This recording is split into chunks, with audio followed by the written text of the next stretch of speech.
Halo teman-teman, ketemu lagi dengan Andi di channel King Kos si Raja Kos. Video hari ini saya akan bahas tentang jamur ya. Jadi kalau ruangan kita mungkin kosong lama, nggak dihuni, itu akan timbul jamur ya. Nah, saya kan di sini akan sharing mengenai problem jamur itu selama ini saya menghadapinya seperti apa, cara-cara yang saya lakukan seperti apa. Semoga bisa membantu teman-teman yang mungkin sampai sekarang masih belum tahu ya gimana cara menghadapi jamur itu. Silahkan simak videonya sampai selesai.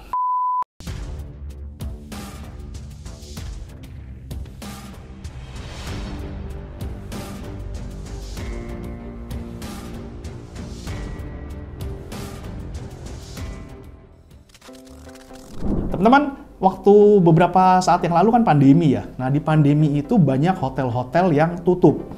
Nah, saya punya teman, seorang direktur suatu jaringan hotel, dia bilang, kita tuh kalau nutup hotel, itu nanti kalau misalnya bener-bener nggak beroperasi ya, itu nanti kalau mau pre-opening, itu tuh katanya biayanya kemungkinan akan lebih besar daripada hotelnya itu tetap beroperasi. Dia bilang gitu. Saya bilang, loh kok bisa? Kenapa gitu? Iya, karena kalau kamar itu kosong ya, ternyata itu di negara kita itu kan kelembapan tinggi. Terus kamar yang biasanya AC nyala, terus tiba-tiba nggak ada hawa manusianya lagi, nggak pernah dipakai, AC-nya mati terus nggak pernah dibersihin juga, nggak pernah ditengok, karena kan mungkin saat pandemi itu hotel semua melay off karyawan-karyawannya gitu ya, karena tutup gitu ya, bener-bener nggak ditengok kamarnya. Itu pas nanti mau dibuka lagi selang 1 tahun atau 2 tahun, itu nanti akan hancur semua itu dalamnya ya, karena kelembapan itu. Karena kelembapan itu adalah suatu keniscayaan ya di negara kita yang negara tropis seperti ini, kelembapannya itu tinggi.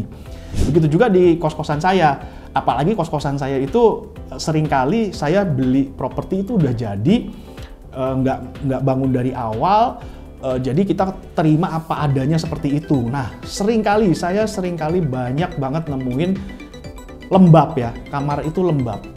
Jadi udah kondisi kelembapan udara di Indonesia itu tinggi, terus ditambah lagi desainnya itu memang nggak ada sirkulasi, terus nggak ada jendelanya, terus misalnya ada pipa-pipa yang di dalam tembok itu mungkin yang bocor atau apa, sehingga akhirnya membuat di dalam kamar itu sumpek, lembab banget gitu. Nah, itulah yang membuat jamur itu bertumbuh dengan pesat.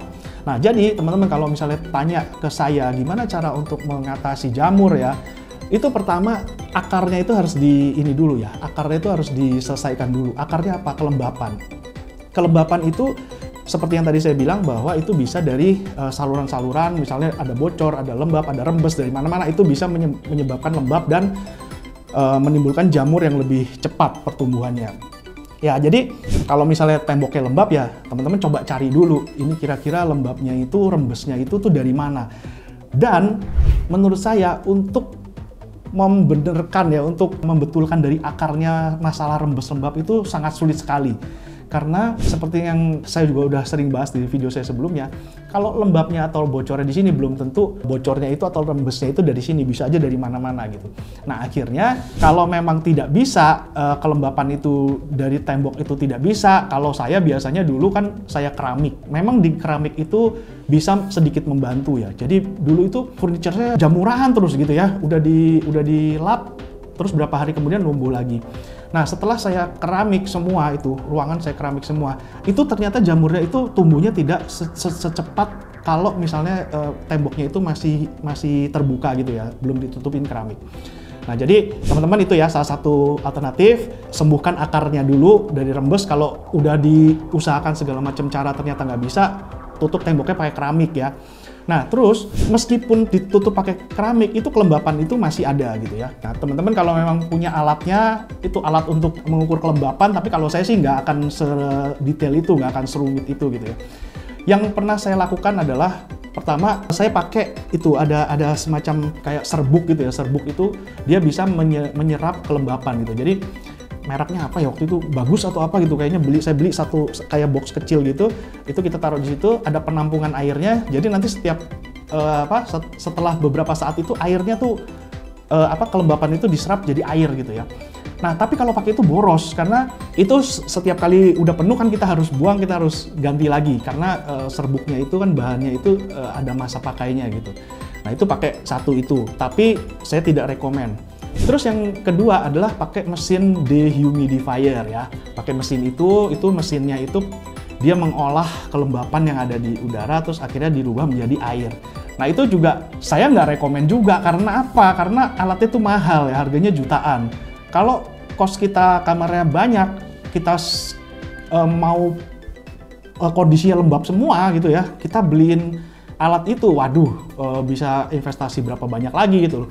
Nah itu juga saya nggak pakai ya, jadi dua ini saya nggak pakai. Nah terus alternatif yang ketiga ya, itu saya membersihkan furniture itu yang berjamur itu dengan alkohol. Jadi kalau teman-teman bersihin jamur itu jangan pakai air ya, jadi pakai lap basah terus dilap gitu tuh, itu bukan mengatasi jamur, itu malah akan membuat pertumbuhannya akan semakin pesat lagi ya. Jadi air itu tuh akan membuat jamur itu tumbuh lebih cepat lagi. Nah caranya adalah saya pakai alkohol ya, jadi alkohol 70 atau 80%, terus saya lap gitu.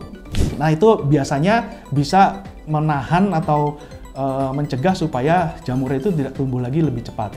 Cuma ternyata ada yang dilap alkohol itu ternyata masih tumbuh lagi. Karena apa? Karena kemungkinan besar adalah akar-akar dari jamur tersebut sudah masuk ke dalam pori-porinya ya, pori-pori furniture kita. Jadi kita kalau lap luarnya ya luarnya doang yang bersih, tapi dalamnya tuh ternyata masih ada akarnya. Jadi akarnya tinggal numbuh lagi gitu kan, jadi gampang gitu. Nah alternatif saya yang terakhir adalah saya memberi vernis ya, memberi vernis clear ya. Vernis clear itu dikuasin gitu, dikuasin itu fungsinya apa sebenarnya? Fungsinya untuk menutup pori-pori yang di dalamnya itu udah ada jamurnya ya, yang nggak kelihatan dari luar, itu kita tutup gitu. Nah biasanya cara yang terakhir ini biasanya di tempat saya itu cukup efektif ya untuk menjaga supaya jamur itu tidak keluar lagi. Nah teman-teman, mungkin teman-teman yang nonton video ini punya cara atau punya tips ya gimana caranya supaya bisa membersihkan jamur dengan cara yang mungkin yang belum tadi saya sebutin ya, bisa ikut komen ya di kolom komentar supaya saya juga bisa belajar juga dari teman-teman semua. Oke teman-teman, terima kasih sudah menonton dan sampai ketemu di video yang akan datang. Dadah!